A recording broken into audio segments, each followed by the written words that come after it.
E você que permanece no culto, eu quero convidar você para que abra a sua Bíblia no texto de Atos. Nós vamos ler o texto de Atos, capítulo 19, dos versos 11 ao 17.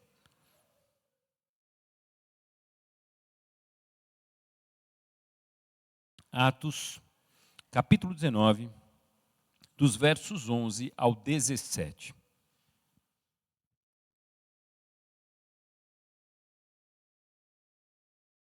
Esse vai ser o texto base da nossa reflexão. Esse é um texto interessante porque muitas pessoas não conhecem esse texto. Apesar de ter uma profundidade nesse acontecimento, uma realidade importante, mas é um texto que muitas pessoas não conhecem, que é o texto de Atos, capítulo 19, dos versos 11 ao 17. Atos 19, dos versos 11 ao 17, diz assim: Deus fazia milagres extraordinários por meio de Paulo, de modo que até lenços e aventais que Paulo usava eram levados e colocados sobre os enfermos. Estes eram curados das suas doenças e os espíritos malignos saíam deles. Alguns judeus que andavam expulsando espíritos malignos tentaram invocar o nome do Senhor Jesus sobre os endemoniados, dizendo: em nome de Jesus, a quem Paulo prega, ordeno que saiam. Os que faziam isso eram os 7 filhos de Seva, um dos chefes dos sacerdotes dos judeus. Um dia, o espírito maligno lhes respondeu: conheço Jesus e sei quem é Paulo, mas vocês quem são? Então o endemoniado saltou sobre eles e os dominou, espancando-os com tamanha violência que eles fugiram da casa nus e feridos. E quando isso se tornou conhecido dos judeus e dos gregos que viviam em Éfeso, todos eles foram tomados de temor, e o nome do Senhor Jesus era engrandecido. E o nome do Senhor Jesus era engrandecido. Eu quero falar hoje sobre chaves para uma vida cheia do poder de Deus.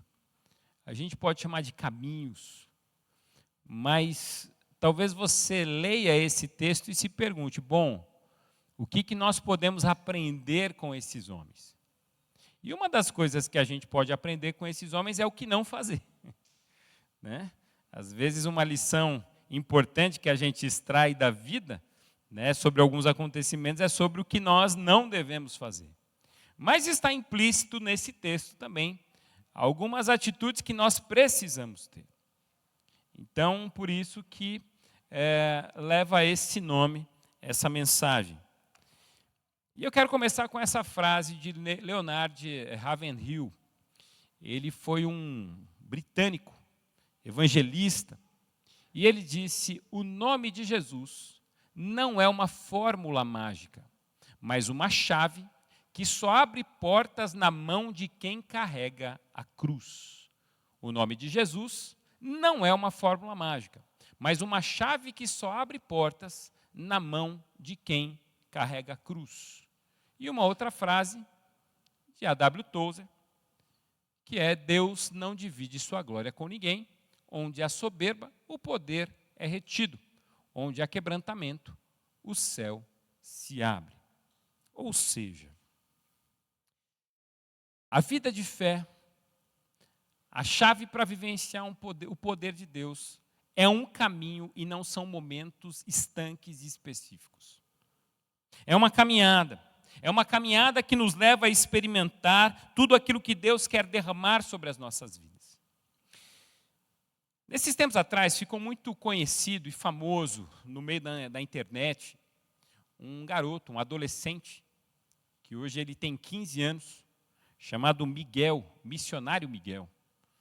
Missionário Miguel, que ficou conhecido por falar ali línguas estranhas, por profetizar, por ser um pregador mirim que visitava as igrejas e já estava ganhando muito dinheiro para pregar nas igrejas e fazer um movimento nas igrejas. E é interessante porque o Miguel é uma dessas figuras fabricadas dentro da igreja pentecostal. Essas figuras que elas vão se comunicar extremamente bem desde cedo. O menino que se comunica extremamente bem, fala fácil, compreensão tranquila. Mas que ao mesmo tempo não tem maturidade para lidar com as coisas. E é interessante porque quando as pessoas olham para esse menino, houve muita crítica a esse menino de 15 anos. O menino que está começando a vida, não é justo que esse menino receba essas críticas. Porque a gente espera mais não dele, a gente espera mais de líderes religiosos. Dos líderes da igreja que levam a sério os seus púlpitos. Que não fazem da vida cotidiana da igreja e do próprio púlpito da igreja um entretenimento. Expondo meninos, expondo adolescentes a uma situação até que se torna vexatória diante dos olhos do mundo, diante da exposição que ele tem.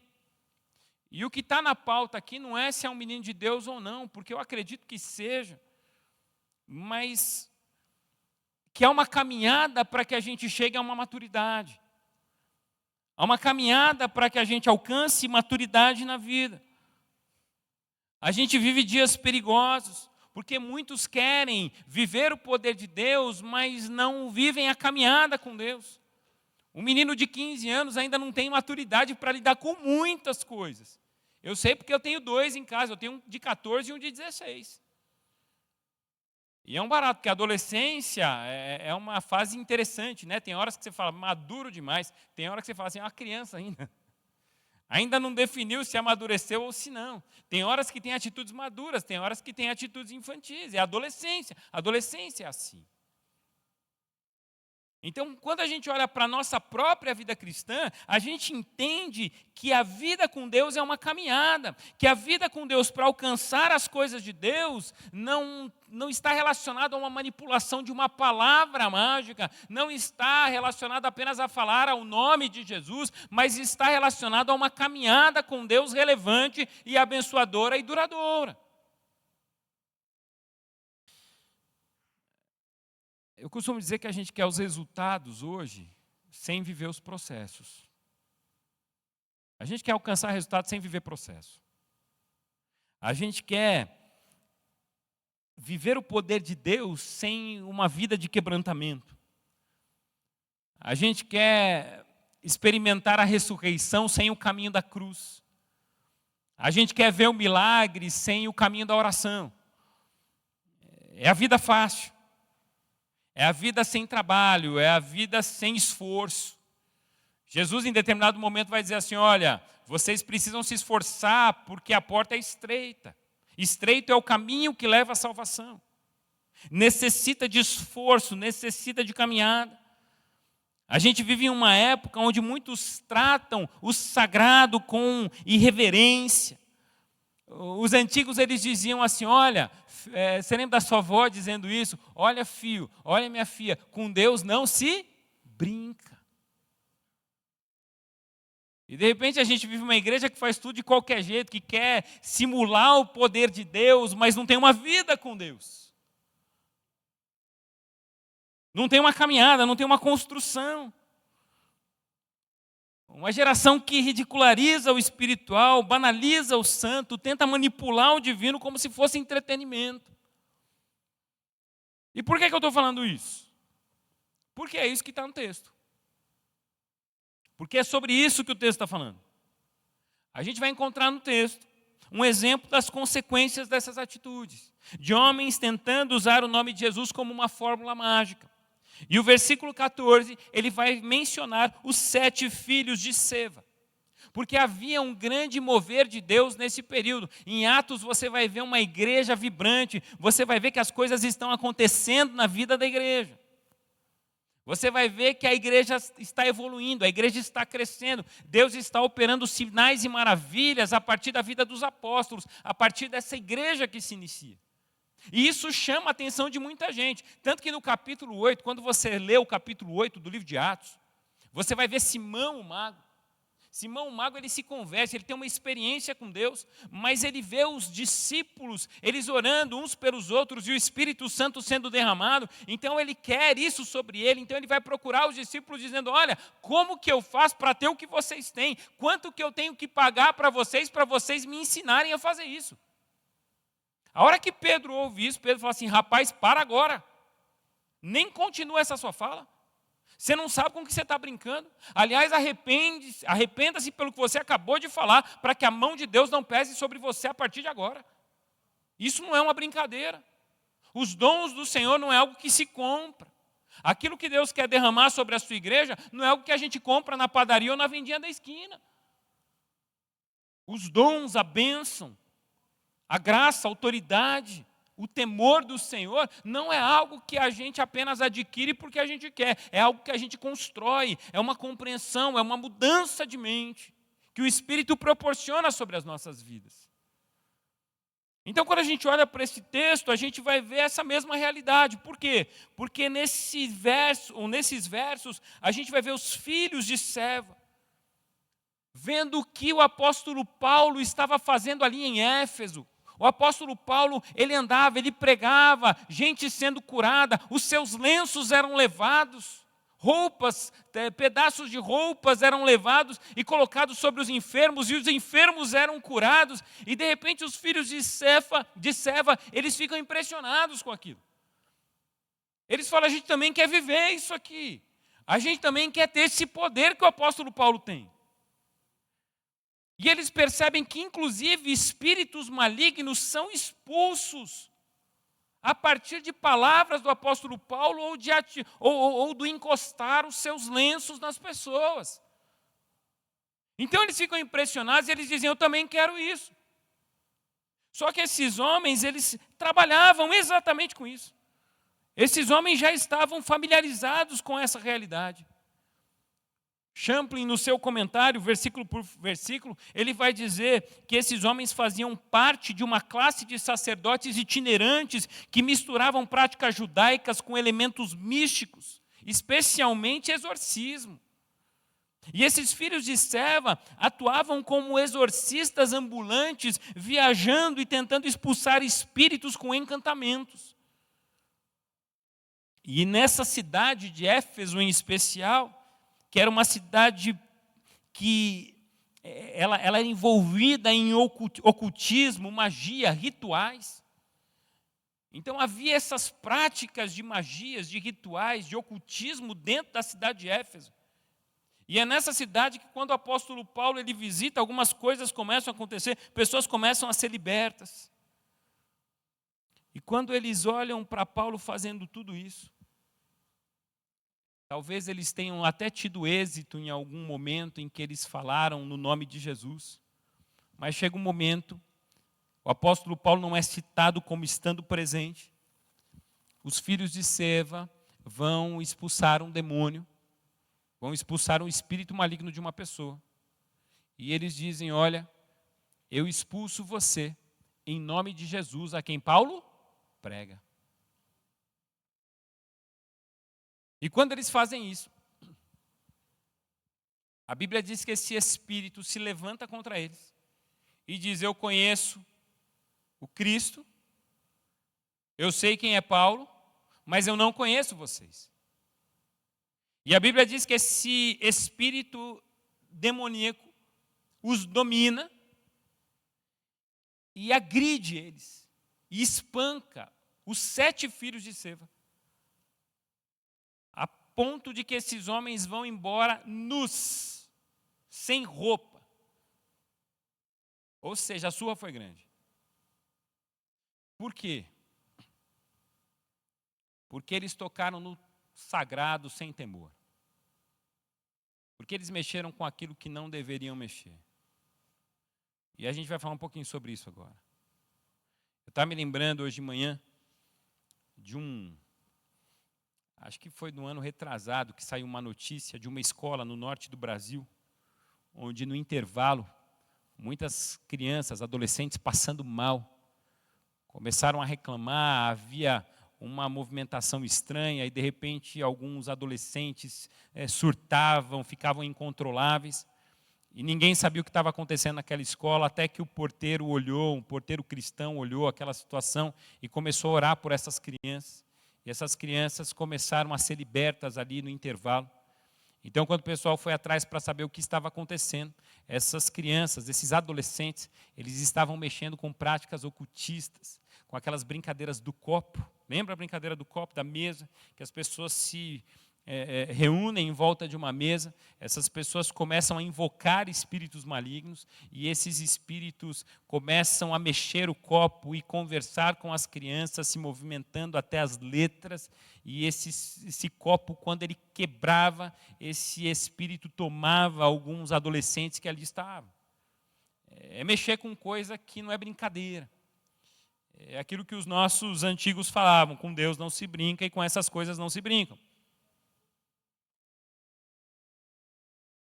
São coisas sérias. E esse texto, então, ele nos aponta para 3 chaves que a gente precisa carregar conosco para uma vida cheia do poder de Deus, sobre caminhos que a gente precisa trilhar, sobre vivências que a gente precisa ter para que o poder de Deus se manifeste sobre as nossas vidas. E a primeira chave que eu quero compartilhar com você é a autoridade.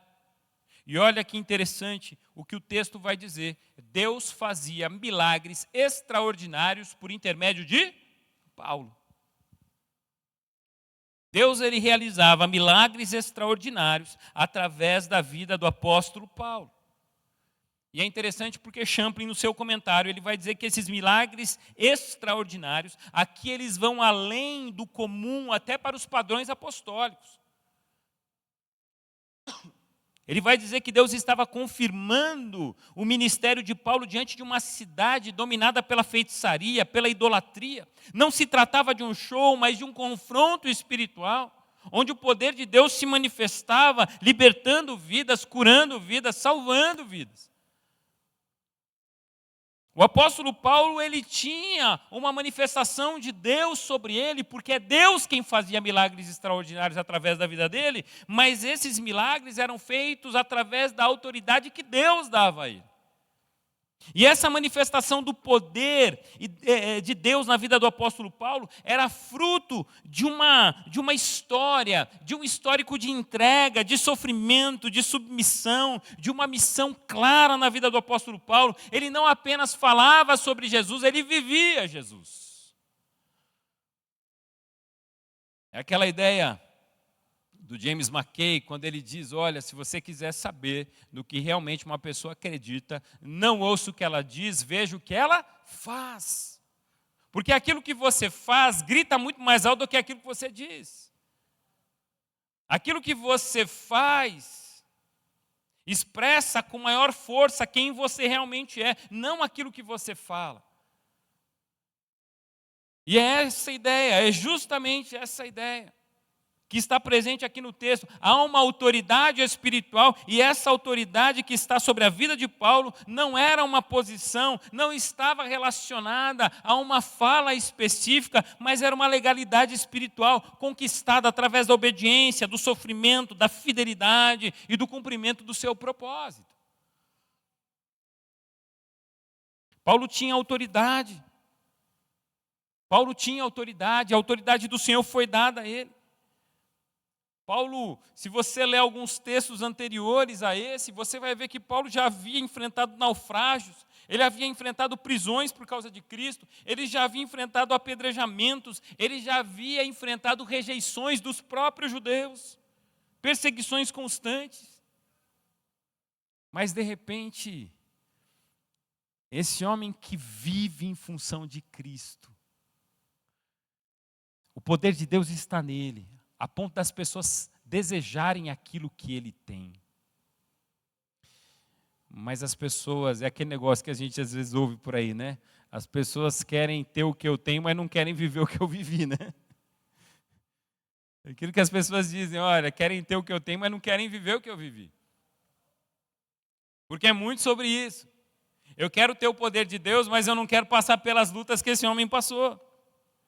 Hernandes Dias Lopes vai dizer isso, ele vai falar assim, olha, Paulo tinha um chamado legítimo, um comissionamento claro e uma vida irrepreensível. O poder que fluía dele era um selo divino sobre a sua obediência. Não é por acaso, não é que agora eu sei que o nome de Jesus tem todo o poder e eu falo o nome de Jesus e as coisas acontecem, não é sobre isso. Perceba que o nome de Cristo na boca de Paulo, ele é um nome que transforma, que liberta, que cura. O nome de Cristo na boca dos filhos de Seva não serve para nada. Apenas para envergonhá-los. Vocês percebem a diferença? Por quê? Porque um tem a vida legitimada pelo poder e pela graça de Deus. Um vive aquilo que Deus manda, um obedece, um vive de acordo com a vontade de Deus. Os outros querem apenas mexer com o desconhecido.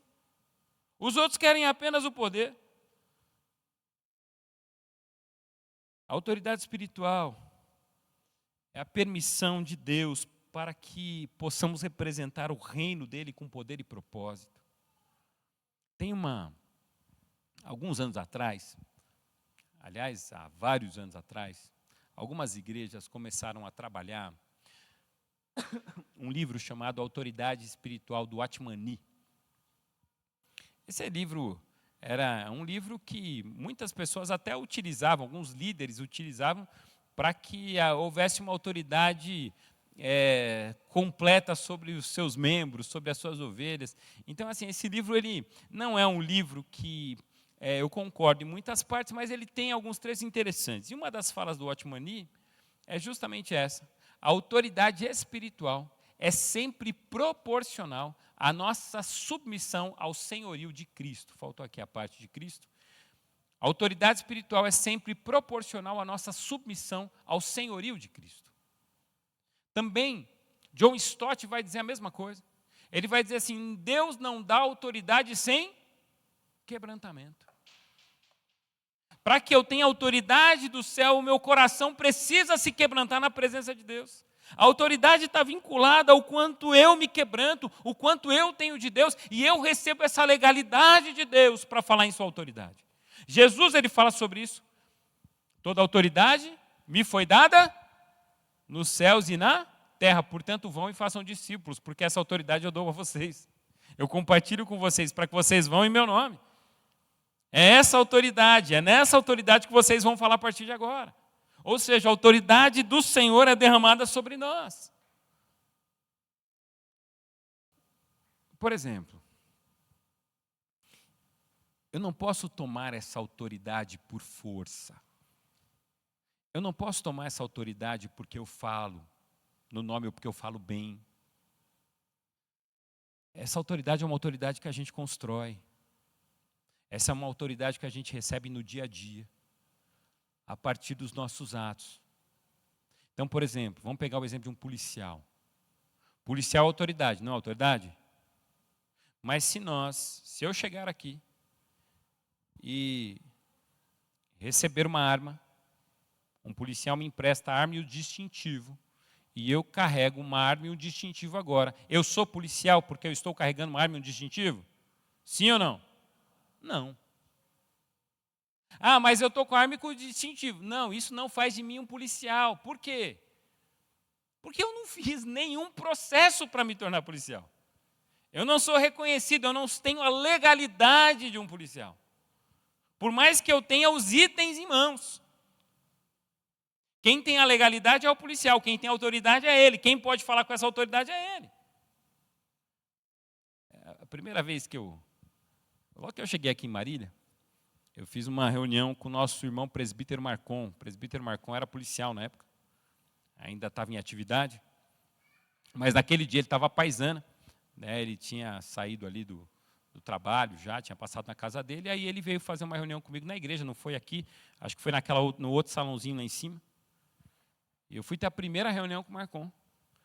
E daqui a pouco, sentei de um lado da mesa, o Marcon sentou do outro lado da mesa, tirou aqui um negócio de trás, colocou a arma dele em cima da mesa, colocou um outro negócio. Eu fiquei olhando para aquilo.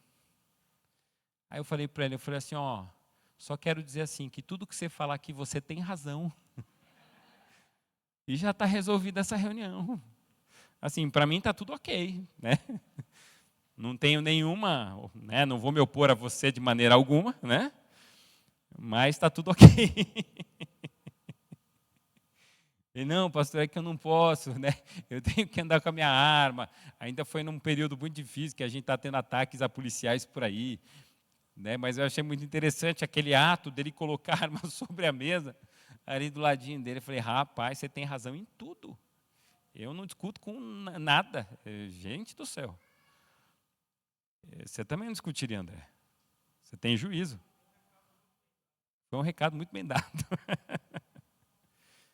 A verdade é justamente que ele tinha autoridade para carregar aquilo. Aquilo não faria sentido em minhas mãos. O nome de Jesus, ele faz todo sentido nos nossos lábios.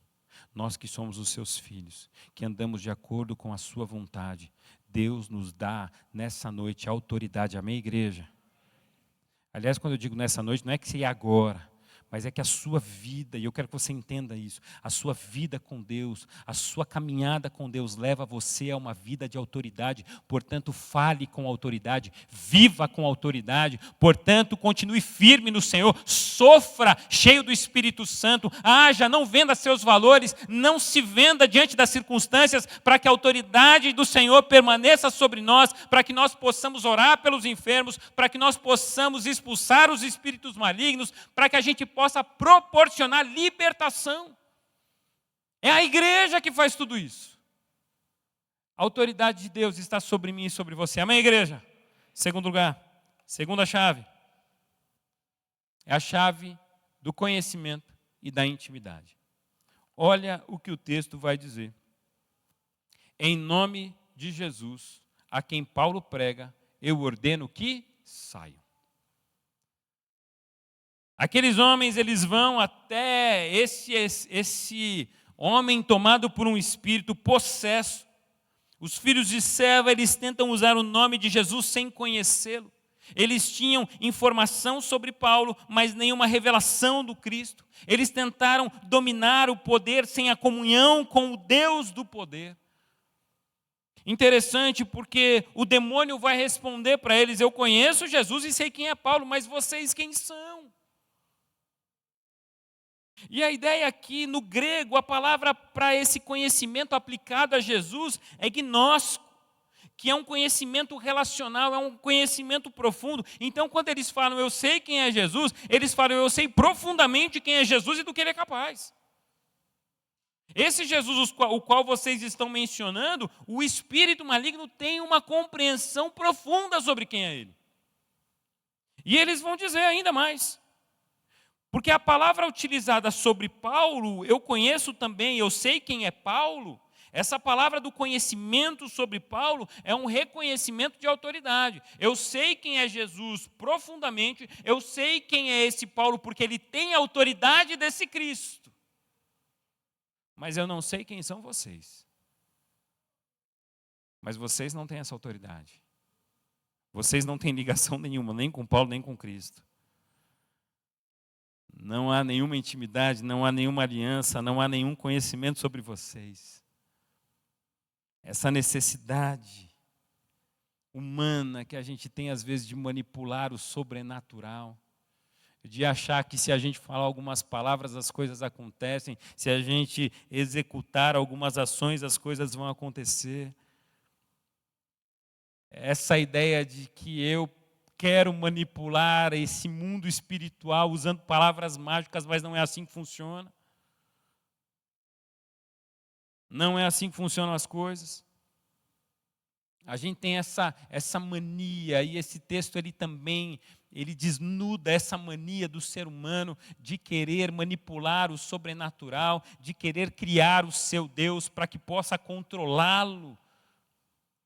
Essa mania que a gente tem de tentar encontrar o Deus que a gente quer. A gente ouve muito as pessoas dizerem assim, não, se Deus for assim, então eu não quero Ele. Ah, não, mas Deus não é. Deus é só amor. Esse negócio de Deus ser justiça, de Deus ser duro, não é uma realidade. Porque Deus é só amor. Ah, não, porque Deus ele não pode fazer essas coisas desse jeito. Não, porque Deus ele tem que trazer a paz mundial. Não, porque Deus, se Deus existe, porque existe o mal? O mal existe porque nós desobedecemos a Ele. Esse Deus continua grandioso e esse Deus ele não tem o formato que eu acho que ele tenha que ter. Esse Deus é um Deus que eu preciso me aproximar dele, eu preciso conhecê-lo, eu preciso me aproximar intimamente dele para saber quem ele é, para que eu possa me moldar ao que ele é. E não para que eu fique tentando a vida inteira mudar ele. Não faz sentido. Não faz sentido nenhum. E quando você olha para Paulo era um homem comprometido com esse Deus. Paulo não queria, como esses 7 homens queriam, apenas manipular o sobrenatural. Não, Paulo ele queria viver para Deus, ele queria conhecer profundamente, cada vez mais a esse Deus com quem ele era comprometido. Seu ministério não era movido por aparências, mas por sofrimento, renúncia e uma profunda obediência. É por isso que Deus operava milagres extraordinários através de Paulo. Não tinha nada a ver com o homem, mas tinha a ver com o relacionamento que esse homem tinha com o santo Deus e poderoso Deus. É sobre o relacionamento que a gente tem com Deus. Não tem a ver com de onde você veio, o que você pode fazer, qual que é a instrução que você tem. Tem a ver com o quanto você se submete a esse Deus, o quanto você obedece. O quanto você é capaz de passar por qualquer circunstância sem vender os seus valores, mantendo-se firme e fiel, lutando pela causa de Cristo, buscando ter um coração como o dele, amando o que ele ama e odiando o que ele odeia, abrindo mão, renunciando. Pensa numa palavra difícil, a palavra renúncia. Como é difícil renunciar. A palavra de Deus diz, Jesus vai dizer, aquele que quer vir após mim, negue-se a si mesmo. Isso é renúncia. Tome a sua cruz e siga-me. Como é difícil para a gente renunciar o que a gente gosta, como é difícil renunciar o que a gente quer, como é difícil renunciar o que a gente tem prazer de viver. Porque muitas vezes a gente vai se tornando escravo dos nossos próprios prazeres.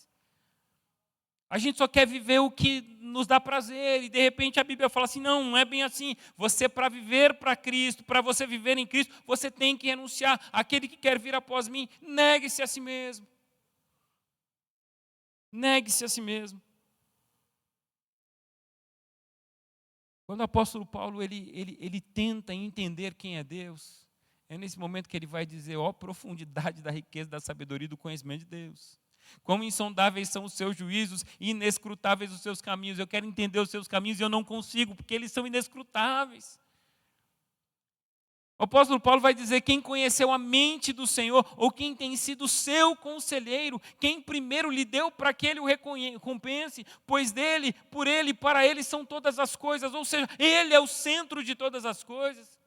A gente quer dar conselho para Deus, mas ele é muito maior do que qualquer conselho que a gente possa dar. A gente quer ser o centro da vida, mas o centro da vida é Ele. O apóstolo Paulo vai entender isso, pois dele, por Ele, para Ele são todas as coisas. E a Ele seja a glória pelo século. Amém. É isso. E de repente a gente acha que Deus é um negócio tão simples. E quanto mais a gente acha que a gente conhece esse Deus, mais a gente acha que a gente pode manipular esse Deus. E o apóstolo Paulo fala, não, quanto mais eu conheço esse Deus, mais eu vejo o quanto eu sou pequeno. Ele é absurdamente grande. Ele é enorme, ele está fora de qualquer compreensão humana. O Bart vai dizer, Deus não pode ser conhecido como objeto de estudo. Mas se a gente quer conhecer a Deus, apenas isso será realizado no encontro pessoal com Ele. É no encontro pessoal. E quanto mais a gente estiver perto de Deus, mais a gente vai ver que Ele é grande, que Ele é imenso, que Ele não pode ser medido e que nós somos apenas servos. Os filhos de Seva não queriam nada com esse Deus, eles queriam apenas operar os milagres que Paulo operava. Eles queriam apenas fazer o que Paulo fazia, mas eles não queriam viver o estilo de vida do apóstolo Paulo. E essa é a grande tentação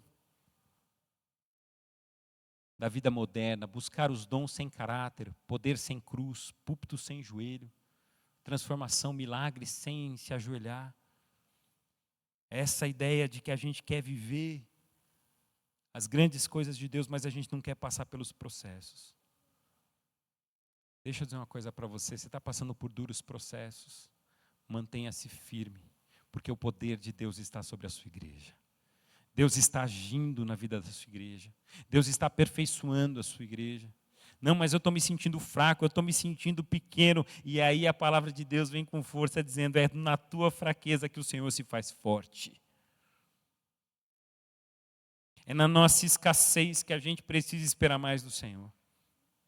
Está difícil, financeiramente está difícil. Se coloque de joelhos e busque ao Senhor. Emocionalmente está difícil, se coloque de joelhos e ore mais ao Senhor.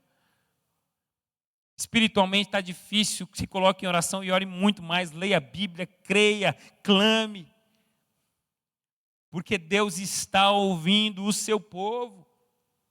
Deus está nos ouvindo, Deus está nos vendo. E derramando poder sobre a sua igreja.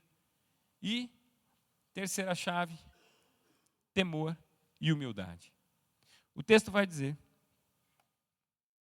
então o endemoniado saltou sobre eles, os dominou e eles fugiram, feridos. A consequência dessa irreverência foi a exposição pública, espancados, nus, humilhados, porque tocaram no santo com as mãos profanas. A gente precisa ter temor a Deus. O temor a Deus, o temor do Senhor é o princípio da sabedoria. Provérbios 9:10. Tem um outro texto, Gálatas 6:7. Deus não se deixa escarnecer, ou de Deus não se zomba. O que o homem semear, isso também ceifará. Ou seja, a gente tem que ter temor, e a gente não pode brincar com as coisas do Senhor. Se eu quero ter a autoridade de Deus, eu preciso viver uma vida de acordo com a vontade de Deus. Não é do meu jeito mais. Não tem mais a ver comigo, tem a ver com Ele. Aquilo que Deus me der capacidade de lidar com isso, eu vou conseguir lidar. Aquilo que Deus não me der, eu preciso ter paciência. Eu preciso parar de querer mexer naquilo que não é meu e aquilo que eu não tenho que mexer. Uzá é um exemplo disso. Uzá estava na sua casa quando a Arca da Aliança ficou anos dentro da sua sala. Seu pai guardava na sua sala a Arca da Aliança. Uzá cresceu vendo aquela arca na sala de casa.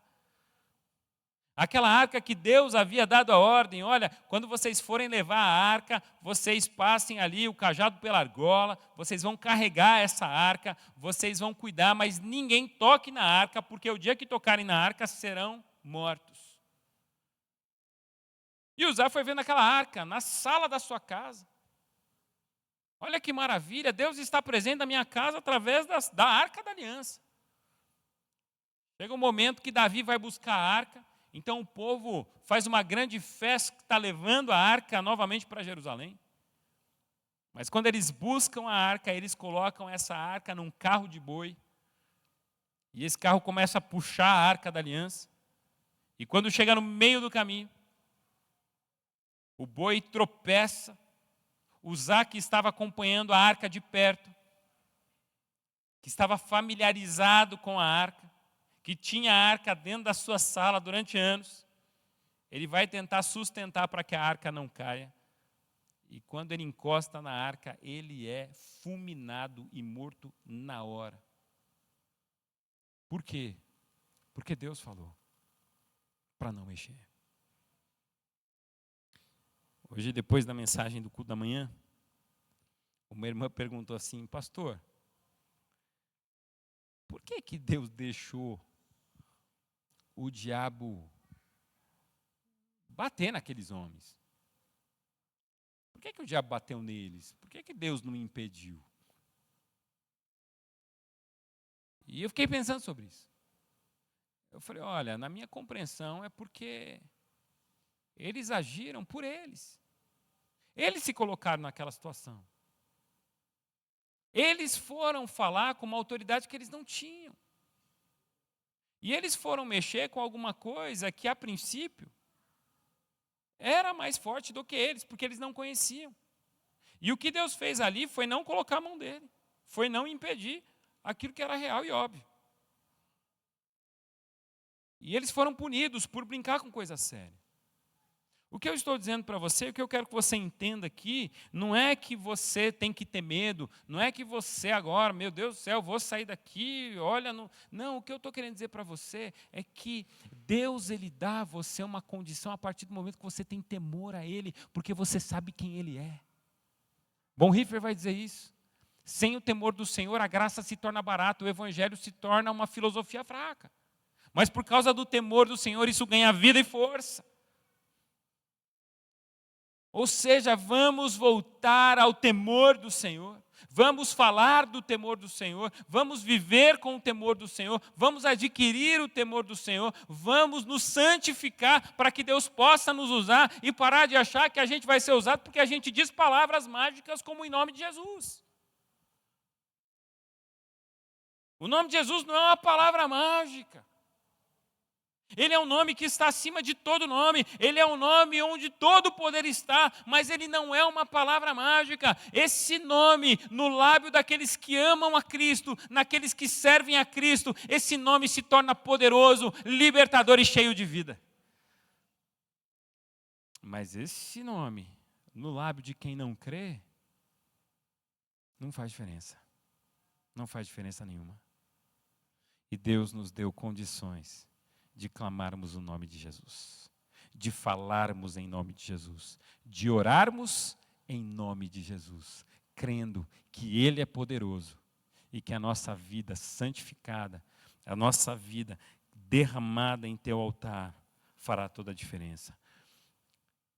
Tem um versículo que está em 1 Pedro capítulo 4, verso 17, que diz: o juízo de Deus começa pela casa de Deus.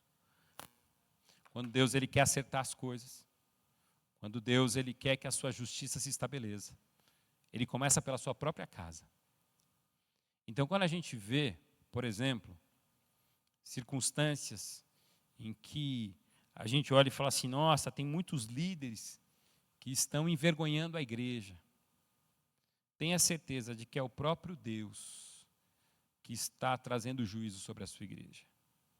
Porque tem muita gente subindo no altar sem preparo.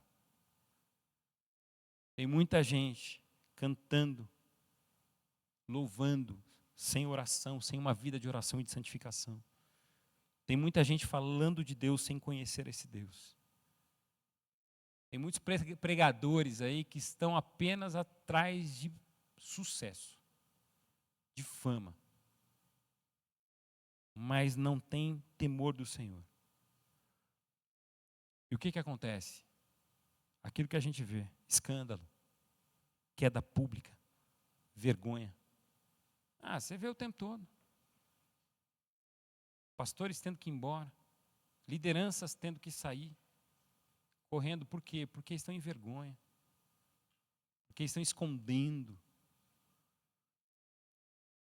porque pregam uma coisa e vivem outra. E é exatamente sobre isso.